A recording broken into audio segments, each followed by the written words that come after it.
आलात, शॉर्ट नोटीसवर आलात, मनापासून धन्यवाद. तुम्हा सगळ्यांना आज आपण इथे का जमलोय हा विषय माहिती आहेच आहे.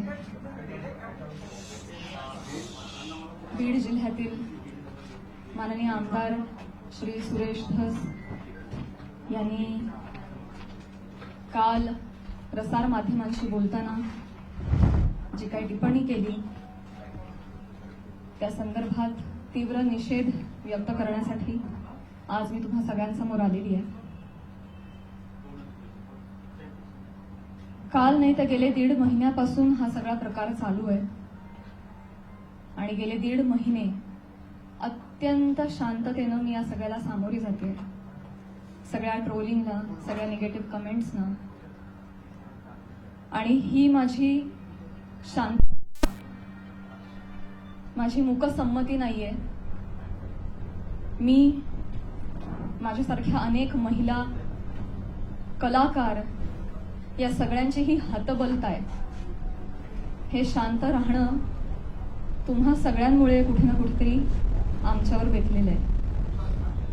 एक व्यक्ती आपल्या कुठल्या तरी रागाच्या भरात, उद्वेगाच्या भरात काहीतरी बरळून जाते. त्यानंतर त्या 2 वाक्यांचा मीडिया 1000 व्हिडिओ करतो, तेवढेच शब्द पकडतो, त्याच्यावर 1000 व्हिडिओज बनतात युट्यूब चॅनल्सवर.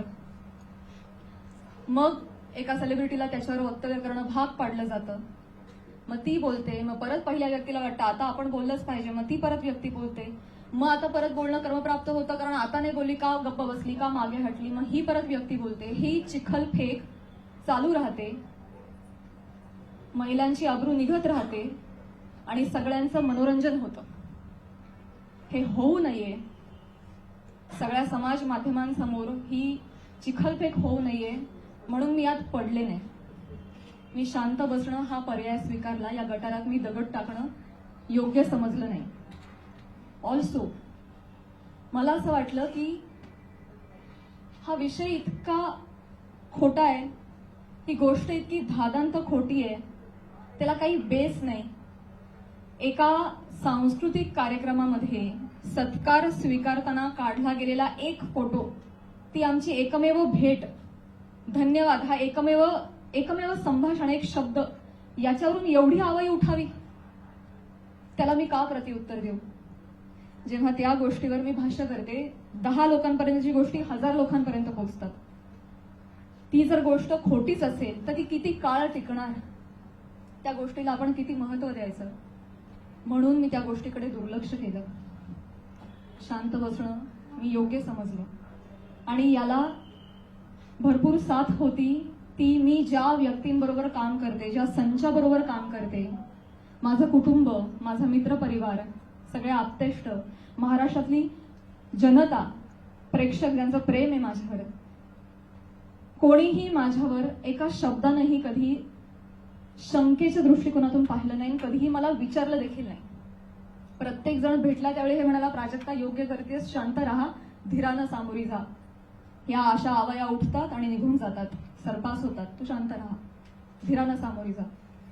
ह्या सगळ्यांचा माझ्यावरचा विश्वास नाही. मी आधी पूर्ण करेन माझं सगळं. माईकमध्ये सर्व इको होतं, त्याच्यामुळे तुम्ही फक्त माईक तुम्ही बोला, बेटर राहील. Sorry for interrupt.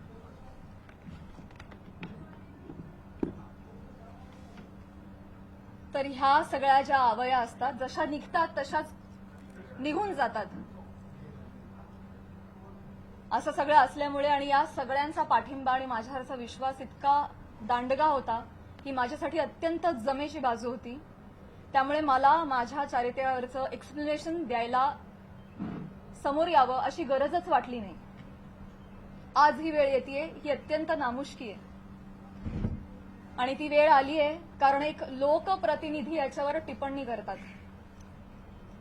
एखादी रूमर आहे, रूमरचंही खरं त्याला स्थान नाहीये, पण एखादी असंच उठलेलं वावटळाविषयी जेव्हा लोकप्रतिनिधी, जे लोक ज्यांना आपण जनतेनं निवडून दिलंय, आपले प्रश्न विधिमंडळात जाऊन त्यांनी आपले प्रश्न मांडावेत, आपल्यासाठी न्याय मागावा, आपल्या हक्कांचं रक्षण करावं, आपलं रक्षण करावं, अशी ज्यांच्याकडून आपली अपेक्षा आहे, अशी मंडळी जेव्हा आपल्यावर चिखल फेक करतात तेव्हा ही गोष्ट गांभीर्यानं घेण्याची वाटली मला आणि म्हणूनच आज मी तुम्हा सगळ्यांसमोर आले. काल जर हे असं बोलले नसते तर मी तशी शांत बसले होते आणि मी याच्यावर कधी कधी भाष्य केलं नसतं. पण काल त्यांनी ते वक्तव्य केल्यामुळे मला आज तुम्हा सगळ्यांसमोर यावं लागलं. कारण जेव्हा एक लोकप्रतिनिधी असतो जो हजारो लाखोंचं नेतृत्व करतो, लाखो जनता त्यांच्या विचारांना फॉलो करते, जेव्हा ते बोलतात तेव्हा त्यांची विचारधारा लाखोंची विचारधारा होते, ते त्या गोष्टींवर कुठेतरी ठसा उमटवतात आणि खरी आहे असं भासवतात, तेव्हा मात्र ही फार गंभीर बाब होऊन जाते. माझा एक बेसिक प्रश्न आहे सुरेश धस साहेबांना. तुम्ही एक राजकारणी आहात, आम्ही एक कलाकार आहोत. तुम्ही एका दुसऱ्या राजकारणावर कुठेतरी कुरघोडी करताय, टीका करताय. तुमचं जे काय चालू आहे लखलाभ तुम्ही ते करत राहा. या सगळ्यांमध्ये तुम्ही कलाकारांना का खेचता? आम्हा कलाकारांचा ह्याच्यामध्ये काय संबंध? काय बीडमध्ये काहीतरी कायदा सुव्यवस्थेचा काही प्रश्न निर्माण झालेला आहे, त्याच्यावर भाष्य करत असताना कलाकारांवर गाडी का घसरते? बर, ते इव्हेंट मॅनेजमेंट विषयी काहीतरी सांगत होते की यांच्याकडून शिकावं इव्हेंट मॅनेजमेंट, मान्य. पण मग महिला कलाकारांचीच का नावं येतात? का परळीला कधीच कोणी पुरुष कलाकार गेला नाही का हो कार्यक्रमाला? त्यांची नावं का नाही येत? इव्हेंटमॅनचं तुम्हाला जर एक उदाहरण द्यायचं आहे तर पुरुष कलाकारांची नावं घ्या ना. महिलांची नावं घेऊन अतिशय कष्टानं ज्या महिला अतिशय छोट्या फॅमिलीमधून येऊन संघर्षमय आयुष्य जगत मोठ्या होतात आणि आपलं एक नाव कमवतात, त्यांची प्रतिमा ते असं बोलून डागाळतात. हे कितपत योग्य आहे? तुम्हाला उदाहरण द्यायचं, तुम्ही पुरुष कलाकारांची नावं द्या. पण त्यांनी तसं केलं नाही. त्यांनी त्यांच्या वैयक्तिक स्वार्थासाठी फिल्म इंडस्ट्रीमध्ये काम करणाऱ्या महिलांची नावं घेतली, त्याचा वापर केला, गैरवापर केला. त्यांनी स्वतःचा टीआरपी वाढवण्यासाठी महिलांची नावं घेतली, अतिशय कुत्सितपणे टिप्पणी केली, अतिशय कुत्सितपणे. एक कलाकार म्हणून वेगवेगळ्या शहरांमध्ये जाणं, प्रेक्षकांचं मनोरंजन करणं हे कलाकारांचं काम आहे. आणि फक्त परळी नाही, महाराष्ट्राच्या कानाकोपऱ्यात जाऊन मी याही आधी कार्यक्रम केलेले आणि यापुढेही करत राहणार आणि सगळेच कलाकार करतात. याआधीही हजारो नेत्यांबरोबर, प्रतिथयश क्षेत्रातल्या सगळ्या मान्यवरांबरोबर फोटो आहेत. मग तो फोटोचा रेफरन्स उचलून तुम्ही कोणाही बरोबर असं नाव जोडून टाकणार का? हे एक महिला म्हणून, महिला कलाकार म्हणून मला अतिशय ही बाब निंदनीय वाटते. महाराष्ट्रातल्या राजकारण्यांना हे कृत्य शोभत नाही. बरं, ते जे बोललेत ते इतकं कुत्सित आहे. अच्छा, त्या पण येतात का परळीला? अच्छा. कोणाला जर नवा चित्रपट वगैरे करायचा असेल तर परळी पॅटर्न अवलंबावा. त्यांचा जे काय जवळचा पत्ता वगैरे काय म्हणायचंय काय तुम्हाला? तुम्ही फक्त महिला कलाकारांच्या चारित्र्यावर शिंतोडे नाही उडवत आहात, महिलांच्या कर्तृत्वावर सुद्धा तुम्ही प्रश्नचिन्ह उपस्थित करताय. का? कुठल्याही पुरुषाच्या किंवा राजकारण्याच्या कुबड्यांशिवाय एखादी महिला स्वकर्तृत्वावर यशस्वी होऊ शकत नाही का? कष्टांनी आणि मेहनतीनं एखादा माणूस मोठा होतो, याच्यावर तुमचा विश्वास का नाही बसत? ही अशी टिप्पणी करून तुम्ही माझी नाही, आम्हा महिलांची नाही, स्वतःची मानसिकता दाखवताय असं मला वाटतं. आणि ही अतिशय खेदजनक बाब आहे. मला पाणी आणि टिश्यू द्या.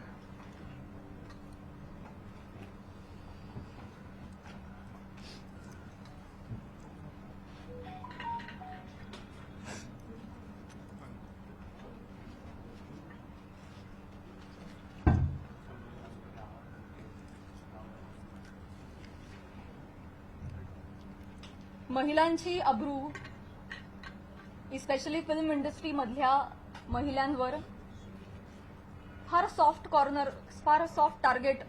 कोणी यावं, पटकन नावं घेऊन जावं.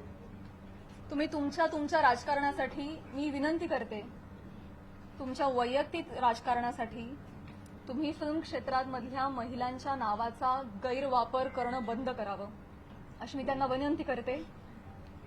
आणि ज्या कुत्सितपणे त्यांनी टिप्पणी केली आहे या सगळ्या गोष्टीचा प्रसार माध्यमांसमोर हशा पिकवण्यासाठी त्यांनी उपयोग केलेला आहे. हे वागणं महाराष्ट्रातल्या राजकारण्यांना शोभत नाही. ही अतिशय निंदनीय बाब आहे.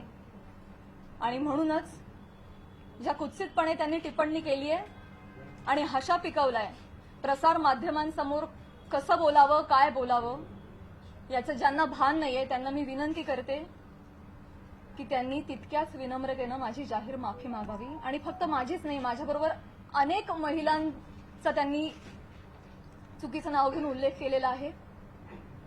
आणि या गोष्टीचा एक उपयोग करून मी त्यांना हेही सांगू इच्छिते की अशा पद्धतीनं कुठल्याही राजकीय गोष्टीसाठी फिल्म इंडस्ट्रीमधल्या महिलांच्या नावाचा गैरउपयोग होता कामा नये. पुढे जाऊन मी हेही सांगू इच्छिते, मी आज महिला आयोगाकडे तक्रार गेलेली आहे. फोन सायलेंट करा. महिला आयोगाकडे दुपारी तक्रार नोंदवलेली आहे. मी त्यांनाही रिक्वेस्ट केलेली आहे की कायद्याच्या चौकटीत राहून तुम्ही याच्यावर योग्य ती कारवाई करावी. मी देखील कायदेशीर कारवाई करत राहीन. याचबरोबर माननीय मुख्यमंत्री साहेब, उपमुख्यमंत्री साहेब यांना देखील मी विनंती करते, काय या दोन व्यक्ती दोन वाक्य बोलून गेल्या, पण प्रसार माध्यमं तेवढीच दोन वाक्य घेऊन त्याचे 1000 व्हिडिओ बनवतात. इतके वाईट मथळे देतात, हेडलाईन्स देतात. समोरच्या माणसाच्या आयुष्यात तुमच्या या मथळ्यांमुळे एक वादळ येऊ शकतं, त्यांच्या करिअरवर परिणाम होऊ शकतो, त्यांची प्रतिमा डागाळली जाऊ शकते, त्यांचं करिअर बर्बाद होऊ शकतं, ते डिप्रेस होऊ शकतात, ते आत्महत्या करू शकतात. तुम्हाला काळजी वाटत नाही या गोष्टीची? आपण आपला टीआरपी वाढवण्यासाठी, आपण आपला एक सेट टार्गेट अचीव्ह करण्यासाठी कुठल्या थराला जाऊन बातमी करतो, त्याचं किती वेगवेगळ्या पद्धतीनं. आता फॉर एन एक्झाम्पल, कालच मी ही बातमी वाचली आणि ती इतकी हर्टफुल होती. बीडमधील हत्या प्रकरणात आता प्राजक्ता माळींचंही नाव जोडलं जातंय. काय संबंध, काय दोन गोष्टींचा? आपण काय हेडलाईन्स करतो त्याचा समोरच्या माणसावर. ही माझी आई रात्रभर झोपली नाही, 1.5 महिना. मला वाटत नाही तिला शांत झोप लागली असेल. एक कमेंट नाही जी यांनी वाचली नाही. हा माझा भाऊ, यांनी सोशल मीडिया बंद करून टाकला, सगळे अकाउंट्स डिलीट केले. आज हा प्रसंग फक्त माझ्याशी निगडीत राहिलेला नाहीये, हा माझ्या कुटुंबावर त्याचा परिणाम होतोय आणि अत्यंत वाईट परिणाम होतोय. समाजामध्ये अशा पद्धतीनं प्रतिमा डागाळली जाणं एका मुलीची, आणि स्पेशली फिल्म क्षेत्रामध्ये काम करणाऱ्या मुलीची, ह्याला तोंड देणं अजिबात सोपी गोष्ट नाहीये. तुम्ही सगळेजण हे समजू शकता. तर तुम्हाला सगळ्यांना ही विनंती आणि माननीय मुख्यमंत्री साहेबांना ही विनंती की त्यांनी याबाबत काहीतरी ठोस कारवाई करावी. बेसलेस पुरावा कुठलाही असल्याशिवाय कोणीही बातमी करू नये अशा पद्धतीचे त्यांनी आदेश द्यावेत. या निमित्तानं मी करुणाताईंना सुद्धा विनंती करू इच्छिते आणि हे सांगू इच्छिते की तुम्ही स्वतः एक महिला आहात. तुम्हाला महिलांना होणारा त्रास तुम्ही समजू शकता. या पुरुष प्रधान संस्कृतीमध्ये जर महिलाच महिलांच्या पाठीशी उभ्या नाही राहिल्या आणि चिखलफेक करत राहिलं तर कसं होणार? मी सांगू इच्छिते की तुम्हाला जी माझ्या बद्दलची माहिती मिळाली आहे ती अत्यंत चुकीची आहे. तुमच्या माहितीचा जो स्रोत आहे तो चुकीचा आहे करुणाताई. आणि आय एम शुअर की इथून पुढे तुम्ही कुठल्याही गोष्टीची खातरजमा केल्याशिवाय, शहानिशा केल्याशिवाय तुम्ही असं वक्तव्य करणार नाही. आणि महिलांच्या बाबतीत तुम्ही देखील संवेदनशील राहाल अशी मी खात्री बाळगते आणि ही मी तुम्हाला विनंती करते. आणि मुख्यमंत्री साहेबांना ही विनंती करते की एका कार्यक्रमातला एका मंत्र्याबरोबरचा एक फोटो याच्यामुळे इतकं वादंग उठावं आणि इतकी आवई उठावी आणि त्याच्यावर हजारो न्यूज पोर्टल्सनी, युट्यूब चॅनल्सनी ह्याच्या न्यूज बनवाव्यात आणि वाटेल तसे ते लाईक्स आणि सबस्क्रिप्शन वाढवत राहावेत. त्यांना भीती नाहीये की याच्यावर कोणीही काहीतरी ऍक्शन घेईल म्हणून ते हे करतायत. म्हणून अशा पद्धतीनं महिला कलाकारांची अब्रू वेशीला टांगली जाते. तर याबाबत काहीतरी कडक कारवाई त्यांनी केली पाहिजे. आणि असं जर होत राहिलं, आता 1000 कार्यक्रमांवर 1000 माणसांबरोबर नावं जोडली गेली, तर मला सांगा इथून पुढे कलाकार सुद्धा कुठल्याही राजकीय नेत्यांनी आयोजित केलेल्या कुठल्याही सांस्कृतिक कार्यक्रमाला जातील का हो? ते सुद्धा धजावणार नाहीत. पुढची भविष्यातली मंडळी सुद्धा विचार करतील, अरे कलाक्षेत्रात पाठवायला नको पोरांना, ते काय बरं नाही. आमचं कलाक्षेत्र बदनाम नाहीये, ही सगळी मंडळी त्याला बदनाम करतात. आम्ही मनोरंजन करण्याचं काम करतो, तुम्ही आमची नावं मनोरंजनासाठी वापरता, स्वार्थासाठी वापरता, स्वतःचा टीआरपी वाढवण्यासाठी वापरता. हे अत्यंत चुकीचं आहे. आणि स्पेशली महिलांची नावं पटकन कशी तोंडावर येतात, पुरुषांची नावं का येत नाहीत, यासाठी एक टूल बनवलं जात आहे महिला कलाकारांना. ह्याबद्दल मला खेद वाटतो. आणि मी पुन्हा एकदा एक सांगेन की मुख्यमंत्र्यांना विनंती की तुम्ही याबाबत ठोस कारवाई करावी, आदेश द्यावेत. सुरेश धसांना मी विनंती केलेलीच आहे की त्यांनी जाहीर माफी मागावी. आणि या निमित्तानं मी प्रसार माध्यमांना सुद्धा विनंती करेन, मी पुन्हा पुन्हा तेच बोलतेय, अनेक युट्यूब चॅनल्स, जी सोशल मीडियाची टीम लीगल नोटीस पाठवून थकली. एक युट्यूबचा व्हिडिओ डाऊन होतो तर 3 रोज नव्याने उभे राहत होते. तर एखाद्या गोष्टीचा एक संदर्भ घेऊन तुम्ही वाटेल ते मथळे देऊन जे न्यूज करता, तुम्ही सुद्धा कुठेतरी या बाबतीत स्पेशली महिलांच्या चारित्र्यासंबंधात असलेल्या गोष्टींवर तुम्ही तरी संवेदनशीलता दाखवणार आहात की नाही? टीआरपीसाठी, तुमचं टार्गेट कंप्लीट करण्यासाठी किती खालच्या घराला जाऊन तुम्ही बातम्या करता, हे योग्य आहे का? अशी मला तुम्हालाही प्रश्न विचारायचे आणि तुम्हालाही विनंती करायची आहे की आपण सुद्धा एक सभ्यतेची पातळी सोडली नाही पाहिजे. आपण महाराष्ट्रात राहतो, महाराष्ट्र अतिशय सुज्ञ मंडळींचा प्रदेश आहे. आणि तुम्ही कोणीही अशा पद्धतीनं मुळात आदेश आले पाहिजेत, त्याच्यावर ठोस कारवाई झाली पाहिजे. आणि आपण एक माणूस म्हणून सुद्धा, एक मराठी माणूस म्हणून सुद्धा आपण सुद्धा आपल्याला काहीतरी नियम घालून घेतले पाहिजेत असं मला वाटतं. सुरेश धसांची नुकतीच प्रतिक्रिया. मी माझं पूर्ण करते भाऊ. या निमित्तानं महाराष्ट्रातल्या जनतेला सुद्धा मला म्हणायचं आहे की आपण आता एआयच्या जमान्यात आहोत. सोशल मीडियावर वाटेल तसे लोक व्यक्त होत आहेत. मॉर्फ करणं, video, photo, call recordings, fake generate करणं, फेक चॅट्स करणं, हे अतिशय सोपं आहे. डाव्या हाताचा मळ आहे. आता हे फार अवघड नाही राहिलेलं आहे. तर महाराष्ट्रातल्या जनतेनं सुद्धा सतसत विवेक बुद्धी जागरूक ठेवावी. आणि आपण सोशल मीडियावर कसे व्यक्त होतो याची सभ्यता पाळावी. आपल्या आई बहिणीच्या बाबतीत जर अशी गोष्ट घडली असती तर आपण असं लिहिलं असतं का, असं त्यांनीही विचार करावा. सारासार विचार करून व्यक्त व्हावं. सगळ्यांनीच ही जी बाब आहे ती अतिशय गांभीर्यानं घ्यावी. इथे मी फक्त माझ्या न्यायासाठी नाही बोलत आहे. इथे मी आज सगळ्या सिने क्षेत्रात, कला क्षेत्रात काम करणाऱ्या सगळ्या महिलांच्या वतीनं बोलतीये. आज त्यांचं प्रतिनिधित्व करते असं मी म्हणेन की समाजामध्ये उजळ माथ्यानं जगण्यासाठी आम्हाला एक फ्रीडम असलं पाहिजे, एक मान सन्मान ठेवला गेला पाहिजे. यासाठी तुम्ही सुद्धा ती डिग्निटी पाळणं गरजेचं आहे आणि तो मान सन्मान देणं गरजेचं आहे असं मला वाटतं. आणि तुम्ही ते कराल अशी मी आशा व्यक्त करते. एक प्रश्न असा होता की आता आपण ज्या पद्धतीने आता एकच प्रश्न आहे. काही सुरेश दास यांनी महिला statement आयोगाकडे मांडली. आपण माफी माफी मागणार नाही ओके, वन बाय वन जाऊया. सुरेश दास म्हणतात प्राजक्ता माळींची माफी मागणार नाही. सुरेश दास म्हणतायत प्राजक्ता माळींची मी जाहीर माफी मागणार नाही. मी त्यांना मागणी केलेली आहे. त्यांनी ज्या कुत्सितपणे भाषा पिकवण्यासाठी हा मुद्दा उचललाय, ज्याला काही बेस नाही, तर मी मागणी केलेली आहे. आणि मला खात्री आहे की माननीय मुख्यमंत्री साहेब, माननीय उपमुख्यमंत्री साहेब, महिला आयोग याच्यावर कठोर कारवाई करतील आणि योग्य ती गोष्ट घडवून आणतील. महिला आयोगाकडे आपण तक्रार दाखल केलेली आहे. आपण कायदेशीर पाऊल म्हणजे पोलीस स्टेशनमध्ये जाऊन धस यांच्या विरोधात काही तक्रार दाखल करणार आहात का? ज्या पद्धतीने आता ते म्हणतायत की आम्ही माफी मागणार नाही म्हणून, तर आपण कायदेशीर पाऊल नेमकं काय उचलणार आहात? महिला आयोगाकडे तक्रार दिलेली आहे. आज किंवा उद्या मुख्यमंत्री साहेबांची भेट मला मिळणार आहे. त्यांना समक्ष जाऊन मी पत्र देणार आहे. उपमुख्यमंत्री साहेबांना जाऊन भेटणार आहे. त्यांना देखील समक्ष जाऊन पत्र देणार आहे, निवेदन करणार आहे. आणि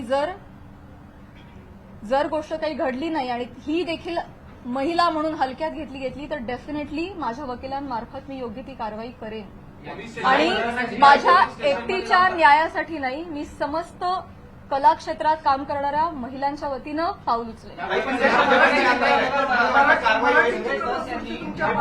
आमदार आहेत आणि मुख्यमंत्री गृहमंत्री कारवाई करतील असं वाटतं. आता तुम्हाला एक चान्स दिला ना, बाकीच्यांना पण chance. या प्रकरणाची सुरुवात तुम्ही उल्लेख देखील केला, करुणा मुंडे यांच्या व्हिडिओपासून झाली होती. तर तुम्ही सुरेश धस यांच्यावरती कारवाई करावी अशी मागणी करताय. करुणा मुंडे यांची तक्रार तुम्ही महिला आयोगाकडे केली किंवा करणार आहात का? मी ऑलरेडी त्यांना देखील नोटीस पाठवली आहे, करुणाताईंना तेव्हाच पाठवली आहे आणि त्यानंतर त्यांनी काही वक्तव्य केलं नाही, त्या शांत बसल्या. त्यामुळे मी पुढे काही त्यांच्यावर कारवाई केली नाही. मराठी चित्रपटसृष्टी मागे खंबीरपणे उभी आहे का? डेफिनेटली आहे. मराठी चित्रपटसृष्टी सगळे कलाकार खंबीरपणे माझ्या पाठीशी आहेत आणि मी सगळ्यांचं नेतृत्व करेन. सुरेश धस यांनी ही पत्रकार परिषद आपली चालू आहे त्याच्यानंतर त्यांनी प्रतिक्रिया अशी दिली की हे संतोष देशमुख प्रकरण दुसरीकडे नेण्यासाठी म्हणून तुम्ही ही पत्रकार परिषद घेतली. मला हेच सांगायचं आहे तुम्हाला सगळ्यांना, हेच सांगण्यासाठी आज मी आली आहे की तुमच्या राजकीय हेतूसाठी तुम्ही कला क्षेत्रातल्या कलाकारांची नावं का जोडताय? कलाकारांचा आणि राजकारणाचा काही एक संबंध नाहीये. तुम्ही जर कालच्या त्या भाषणामध्ये आमचं नाव घेतलं नसतं तर आज मी तुमच्यासमोर इथे नसते. मी आज माझ्या ज्योतिर्लिंग यात्राला असते. त्यांनी नाव घेतल्यामुळे आज मला इथे बसावं लागतंय. त्यांनी सुरू केली ही गोष्ट. त्यामुळे तुम्ही असा अर्थ जोडू नका, ही तुम्हालाही विनंती. आणि मुळात राजकारणाचा आणि कलाकारांचा काही संबंध नाही. तुम्ही तो ओढून आणू नका. स्पेशली महिला कलाकारांना तुम्ही इथे त्यांच्या प्रतिमा डागाळू नका. येस, हो, इथे मुलगी बोलतीये. या सगळ्या चिखलफेकमुळे कुठेतरी कलाकार कोणत्याही गोष्टीवर भूमिका घेताना म्हणजे काचकूच करतात असं वाटतं का? भीती वाटते ना, कारण प्रसार माध्यमं त्याला चुकीची प्रसिद्धी देतात. मग यामुळेच पुढे कधी काही म्हणूनच मुख्यमंत्र्यांना मी विनंती करणार आहे की जर कुठलाही पुरावा नसेल तर प्रसार माध्यमांनी स्पेशली युट्यूब चॅनल्सनी जर अशा काही बातम्या केल्या तर त्यांच्यावर कठोर कारवाई करावी. इनफॅक्ट तशा पद्धतीचे निर्देश त्यांनी आत्ताच जारी करावेत. सुरेश धसांनी फक्त माफी मागावी एवढंच तुमची मागणी आहे की जरी त्यांनी माफी मागितली तरी त्यांच्यावर कारवाई करण्यात यावी अशी मागणी? मला ना प्रॉब्लेम एक दोन व्यक्तींनी बोलण्याचा नाहीये, या मला प्रवृत्तीचा त्रास आहे. हा प्रघात पडता कामा नाहीये की कोणीतरी काहीतरी फार कष्टाने नाव कमवतो, कोणीतरी एक काहीतरी येऊन बोलून जातं आणि अख्खी इमेज डागाळते.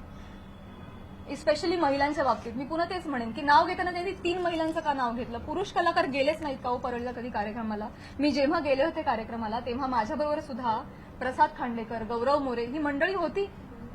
अमीर हडकर, आमचे सगळे कलाकार होते. त्यांची नाही नावं आली.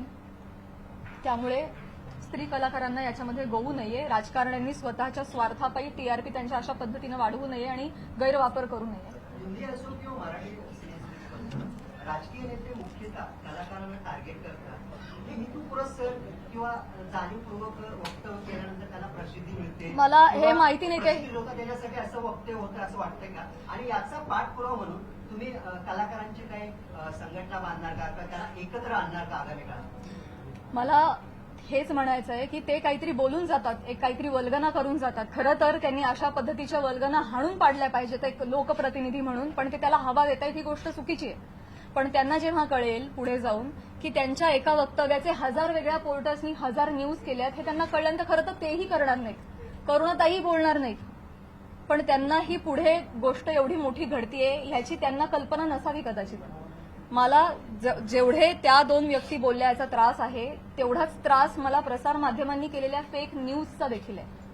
सो डेफिनेटली याच्यावर कारवाई व्हावी असं मला वाटतं. कलाकार या विषयांवर बोलणं टाळतात, सोडून देतात. त्याच्यामुळे तुम्हाला वाटतं का की त्यांना बोलायला वेळ मिळतो किंवा तो चेष्टा मस्करीचा विषय होतो?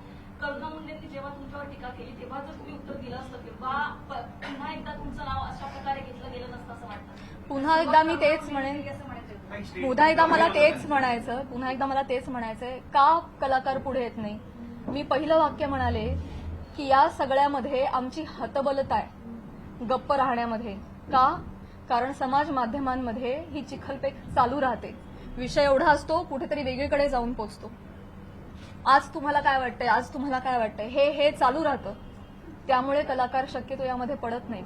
आणि बरीच मंडळी, मी फक्त कलाक्षेत्र म्हणत नाही, बऱ्याच क्षेत्रांमधली मंडळी गप्प राहणं हा पर्याय निवडतात. कारण हे असं जाहीरपणे चिखलफेक होत राहते.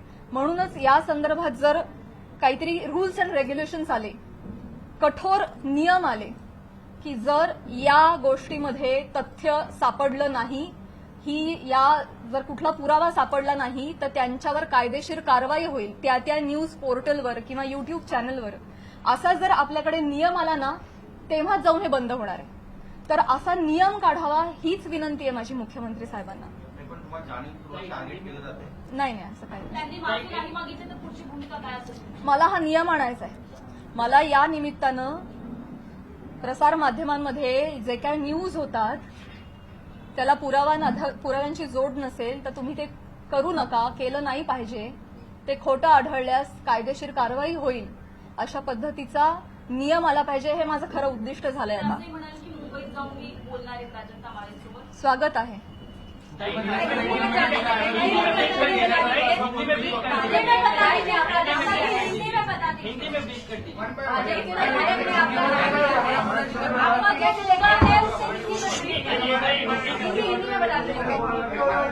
एका पत्रकाराला एकच देते. एका पत्रकाराला 4 वेळा संधी नाही मिळू शकते.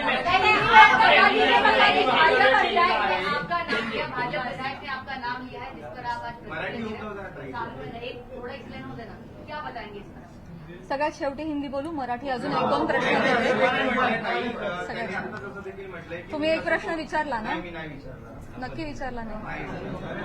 नाही खाली त्यांनी असं देखील म्हटलंय की मी असं कोणतेही ऑब्जेक्शन घेण्यासारखं वक्तव्य बोललेलो नाही आणि माझ्यासाठी प्राजक्ता माळी हा विषय संपलेला आहे असं देखील वक्तव्य केलेलं आहे. काय सांगा? मी ते बघितलं नाही, परंतु अच्छा त्या पण आल्या का, येतात का परळीला? अहो परळीला नाही, सबंध महाराष्ट्रात फिरतो आम्ही, देशाबाहेरही कार्यक्रमाला जातो. परळी पॅटर्न, जवळचा पत्ता, तुम्हाला जर चित्रपट बनवायचा असेल तर परळी पॅटर्न म्हणजे म्हणायचं काय? हे डेफिनेटली अतिशय निंदनीय वाक्य आहेत, अतिशय डिरोगेटरी आहेत. या मागचा सूचित अर्थ कळू नये इतका महाराष्ट्र आणि मी दुधखुळी नाहीये. त्यांना जे आडून आडून बोलायचं होतं हे सगळ्यांना कळतंय. त्यामुळे परळीला येतात म्हणजे मी काहीच बोलू नये असं नसतं. नुसतं ताई म्हणून काही होत नाही. त्याच्या अवतीभवती तुम्ही जे हातवारे करता, तुमचे जे हावभाव असतात, एका महिलेचं चारित्र्य एवढ्या रिॲक्शननी सुद्धा डागाळू शकतं. समाज माध्यमांसमोर, प्रसार माध्यमांसमोर हशा पिकवण्यासाठी त्यांनी हा मुद्दा वापरलाय. तो डेफिनेटली अतिशय निंदनीय आहे, अतिशय खालच्या पातळीचा आहे आणि तो चुकीचा आहे, याचा मी निषेध करते. मॅम, क्लॅरिफिकेशन देताना नेहमी महिलाच का देतात? तुम्हाला वाटत नाही का ज्यांच्याशी नाव जोडलं जातं त्यांनी सुद्धा हे दिलं पाहिजे? आतापर्यंत बॉलिवूडमध्ये सुद्धा अशा अनेक गोष्टी घडलेल्या आहेत, पण महिलाच टार्गेट का होते याच्यावर तुम्हाला काय वाटतं? हाच माझा प्रश्न आहे मुख्यमंत्री साहेबांना सुद्धा, की हे महाराष्ट्रामध्ये एक निर्भेळ वातावरण कलाक्षेत्रातल्या महिलांच्या बाबतीत असलं पाहिजे आणि आम्ही सॉफ्ट टार्गेट होता कामा नये. कुठल्याही राजकीय व्यक्तींच्या स्वार्थापायी आमच्या नावांचा गैरवापर झाला नाही पाहिजे, हीच तर माझी विनंती आहे. आणि हे दुःख आहे, आज मला माझ्या चारित्र्याच्या क्लॅरिफिकेशनसाठी प्रेस कॉन्फरन्स घ्यावी लागते. हीच निंदनीय गोष्ट आहे. हे महाराष्ट्रात होत आहे, सावित्रीच्या लेकींबाबत होत आहे, मला याचं दुःख आहे. करुणा मुंडेंनी ज्या पद्धतीने सुरुवात केली, सुरेश दासांनी ज्या पद्धतीने सुरुवात केली, पण ह्या सगळ्या गोंधळामध्ये ज्या व्यक्तीसोबत नाव जोडलं गेलं, परळीच्या एका व्यक्तीसोबत नाव जोडलं गेलं, तर तुला असं नाही वाटत का की त्या व्यक्तीकडून सुद्धा काहीतरी वक्तव्य आलं पाहिजे की जे काही चालू आहे त्याच्या? नाही, मला नाही वाटत. नाही. मुख्यमंत्री देवेंद्र फडणवीस सुरेश दसांवरती कारवाई करतील असं वाटतं का तुमच्या भेटीनंतर? मी म्हटलं ना, त्यांनी माफी मागणं, त्यांनी बोलणं, त्यांना हा प्रकार चुकीचा आहे हे कळलं पाहिजे. त्याचे परिणाम काय होतात हे कळलं पाहिजे आणि पुढे जाऊन या बाबतीत कठोर नियम झाले पाहिजेत. हे आता माझं मोठं उद्दिष्ट आहे. एका व्यक्ती संदर्भात तेवढा मुद्दा, त्यांची माफी, एवढा छोटा विचार मी नाही करणार. या बाबतीत काहीतरी कठोर निर्णय झाले पाहिजेत, काहीतरी रूल्स अँड रेग्युलेशन्स बसले पाहिजेत.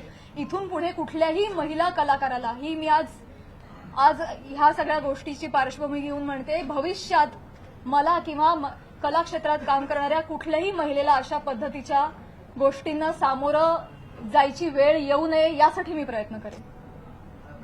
आता तुम्ही म्हणाला की कला राजाश्रय मिळालेले मुक्ती होते आणि असे म्हणाला की महाराष्ट्रात आम्ही जर नाहीच फिरलो रसिकांचं कसं मनोरंजन होणार? अगदी बरोबर आहे, पण तुम्ही बाहेर नाही गेला तर त्याचं तुमचं नुकसान आहे, तुमचीच कला जनतेसमोर येणार आहे. असं वाटत आहे तुम्हाला? मला प्रश्न नाही कळला. ठीक आहे राजा- ठीक आहे ठीक आहे. कलेला राजाश्रय मिळाल्यानंतरच ती कला मोठी होती.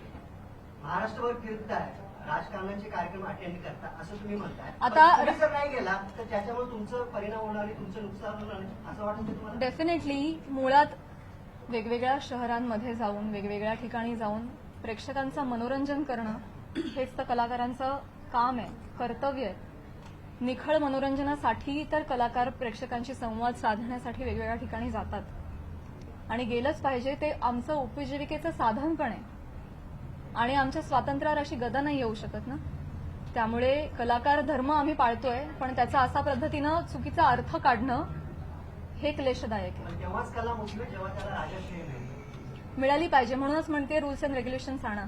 हिंदी में मला एक क्वेश्चन विचारायचं आहे. नहीं ठीक है, नहीं ठीक है ठीक है.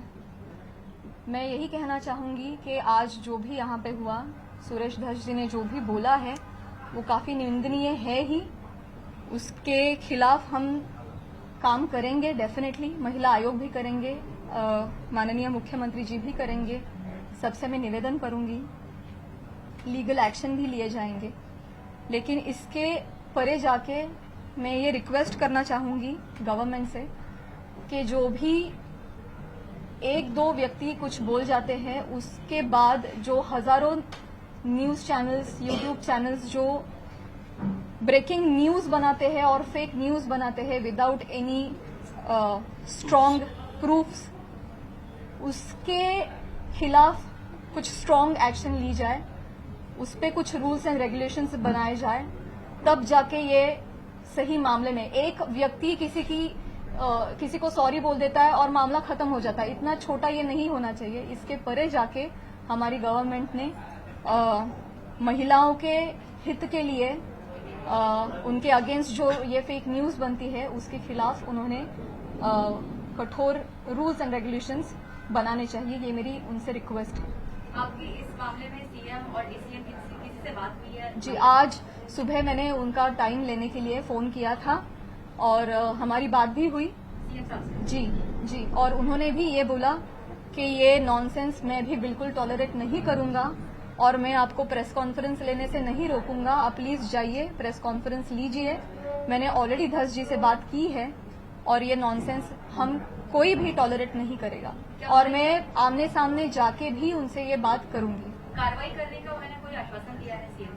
मैं बोलूंगी कि कार्रवाई क्या होता है. एक व्यक्ति सॉरी बोल के निकल गया, इतना छोटा ये नहीं होना चाहिए. ये आगे जाके हो ही नहीं, इसलिए कुछ कार्रवाई होनी चाहिए.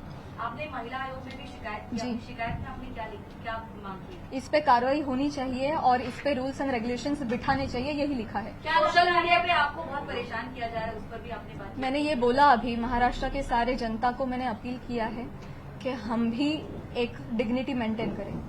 क्या लगता है प्राजक्ता जी आपको क्यों टारगेट किया जा रहा है? कुछ टारगेट नहीं किया जा रहा. ठीक सुरेश है, दत्त कह रहे हैं कि वो माफी नहीं मांगेंगे, इस पर आपका क्या कहना है? मैंने क्या बोला. सिर्फ माफी की मैंने बोला. जय हिंद, जय महाराष्ट्र.